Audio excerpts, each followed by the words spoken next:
C'est une petite victoire pour Juan Carlos dans la grande bataille qui l'oppose à son ex-maîtresse Corina Larsen.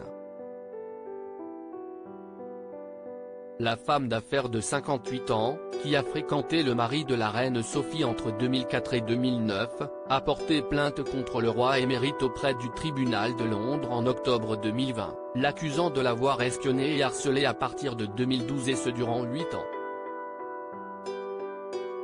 Elle réclame une indemnisation pour préjudice psychologique et perte de revenus à cause de l'anxiété provoquée par le harcèlement, ainsi qu'une ordonnance d'éloignement.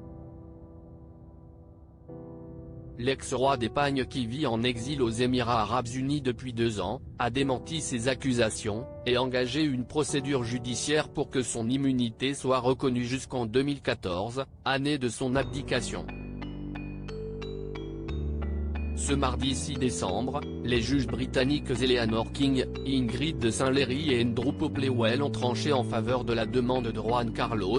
Le comportement présumé antérieur à l'abdication échappe à la compétence des tribunaux de ce pays, a estimé la cour d'appel britannique, dont le média espagnol El Mundo s'est fait l'écho. Les avocats du roi émérite avaient en effet avancé que les faits qui lui sont reprochés entre 2012 et le 18 juin 2014 n'appartiennent pas à la sphère privée, mais ont bel et bien eu un intérêt officiel, relevant d'une opération d'État pour protéger la couronne.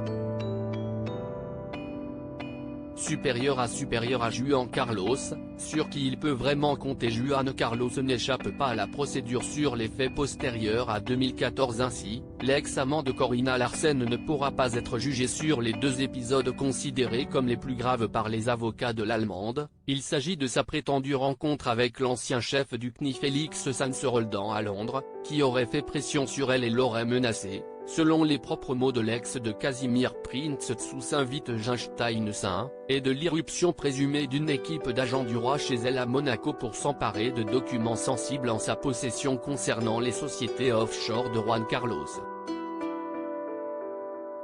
La femme d'affaires a indiqué que ses 2 enfants nés de sa relation avec le prince de Saint-Wittgenstein auraient eux aussi été menacés.